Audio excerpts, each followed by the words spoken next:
I'd like to greet all human beings all around the world with a universal greetings of peace and the blessings of God be with you. It doesn't matter what your political, philosophical, personal, nor religious beliefs may be.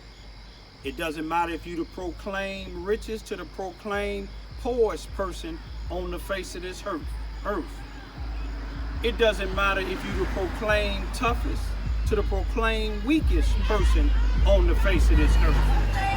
I still greet you all with a universal greetings of peace and the blessings of God be with you. You see, it doesn't matter if you're light-skinned or dark-skinned. It doesn't matter whether you like my YouTube videos, whether you like me, whether you my family, friends, or proclaim enemies. I still greet you with a universal greeting of peace and the blessings of God be with you. Tonight happened to be October the 4th, 2019. The time being about 10:15 p.m. What I want to speak about first, I want to say that I made an error on one of my YouTube videos that I made on October the 10th, 2019, concerning the conviction of the white police officer in Dallas, Texas, for shooting and killing a young black brother last year when she said she mistakenly went into his house when she thought it was hers. The video was 14 minutes and 59 seconds. One thing about me, when I make an error on something and somebody show me that I made an error, it can be one thing out of a 15-minute video. First, I'm gonna apologize, and then I'm gonna delete the whole video. You see, likes and dislikes doesn't matter to me. All I try to do is educate. You see what I'm saying? Educate and try to uplift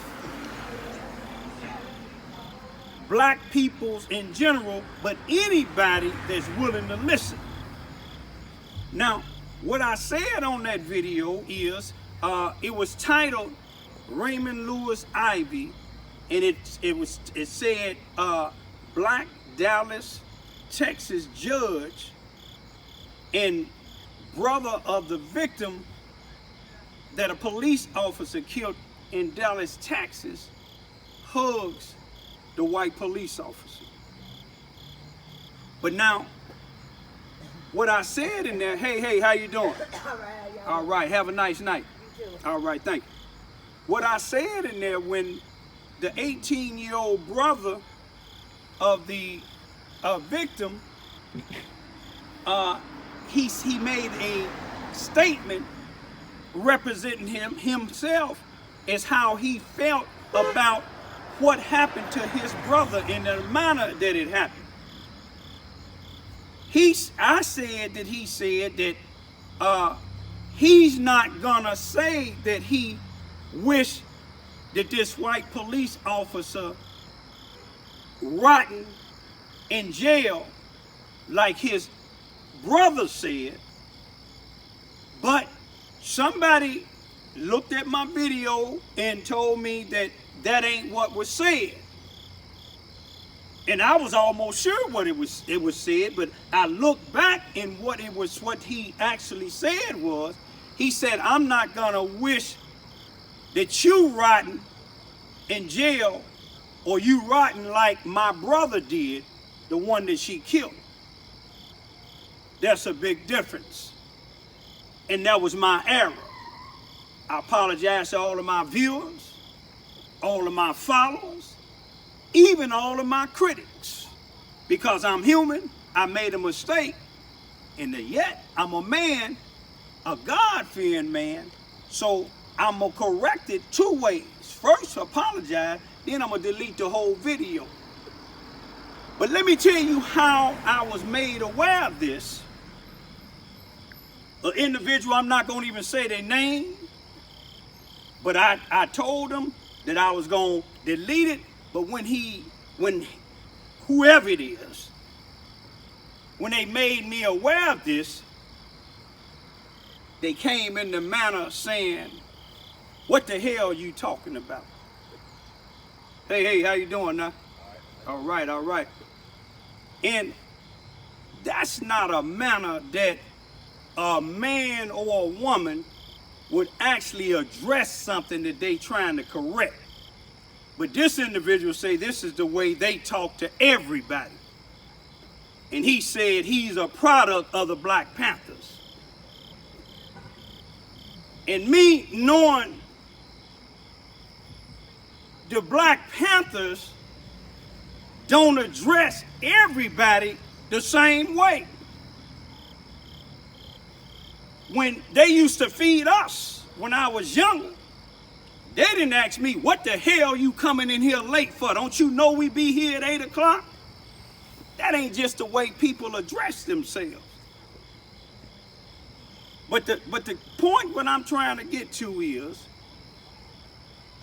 even though the way this individual addressed me to correct me, I still accepted what he said, and then he addressed me as dude. And I commented to him in a respectful manner, and then he said, "I talk to everybody like that." But this is what something that we all got to learn. You can learn from a fool. Even a disrespectful individual can show you correction. You see what I'm saying? I didn't disrespect him back. You know why? Because my video wasn't purposely to make that particular error. My video was just to speak about the black individual and the black judge embracing the white police officer and encouraging her. It showed something that black people is not vengeful people, not all of us. Black people, even though you treat us wrong, we still try to do the right thing. Some of us.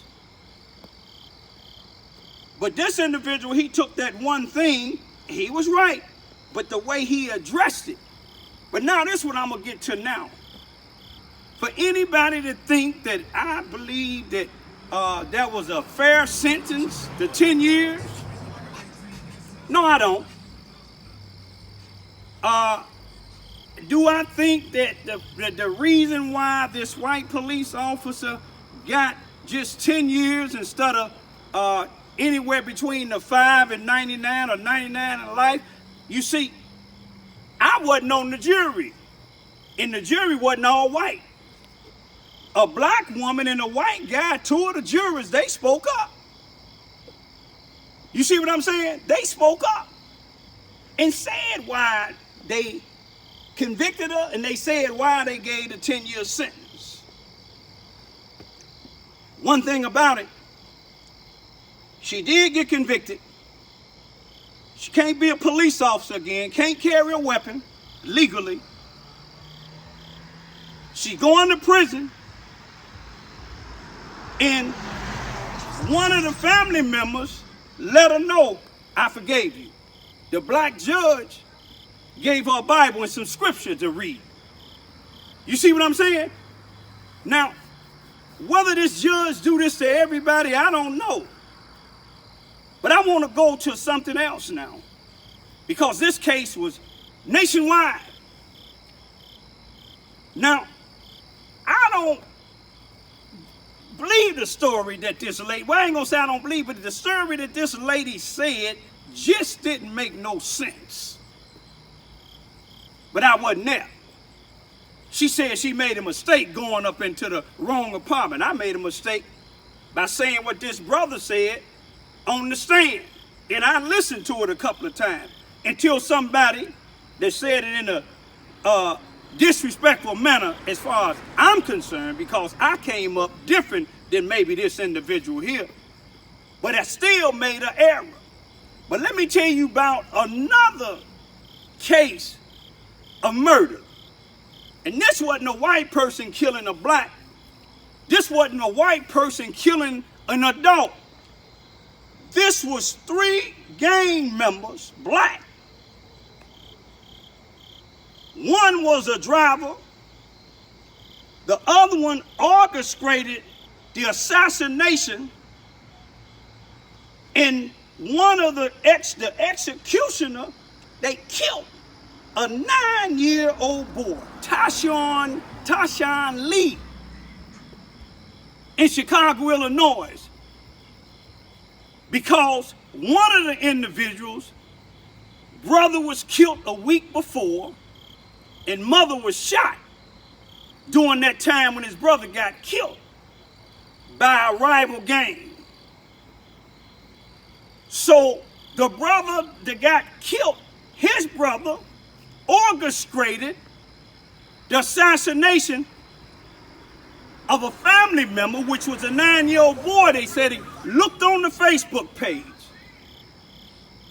This is court document. And seen the activity of the mother and the father and the little boy. Seen the little boy on the basketball court. Told him that they befriended him. Told him they're going to give him a jukebox. Dribbling basketball with him. Took him in the alley. And the executioner took a 40 caliber gun on a little bitty 9-year-old boy. These is black individuals, y'all. This ain't a white police that killed him. This ain't a Ku Klux Klan that hung him. You see what I'm saying?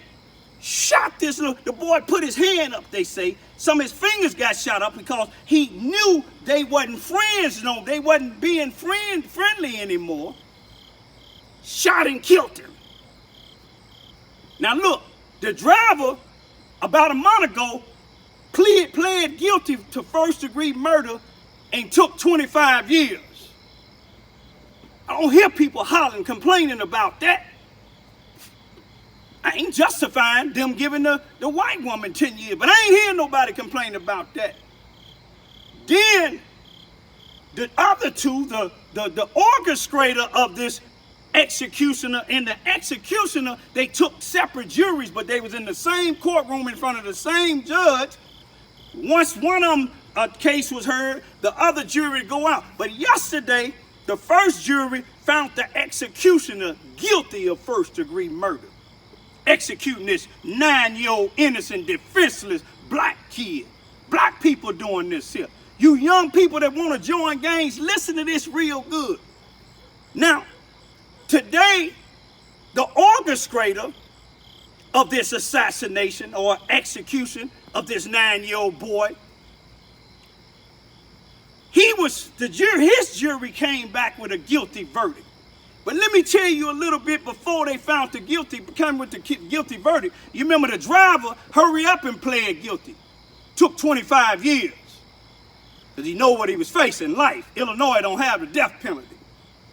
That may be what's wrong with all this black-on-black killing. They come back with the death penalty, get to executing some of them. Then maybe they'll stop.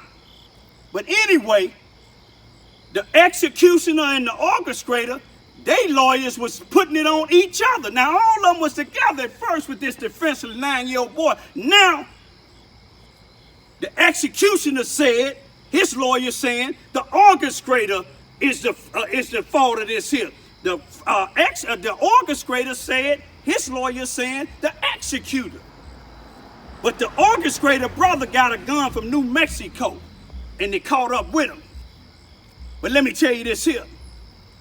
Now, these individuals and got found guilty. You don't hear people hollering about this here. You don't see the activists in front of the jails marching like they did when the white police killed Quan McDonald, shot him 14 years. My point is, I may make an error, and I'll correct my error. But let me tell you this here. Those 3 gangbangers that had something to do with that 9-year-old boy ain't no different than that white woman that killed that innocent black guy in his apartment. Now you take and think about that. All of my critics, criticize if you want. You find something that ain't right, let me know. Peace be still.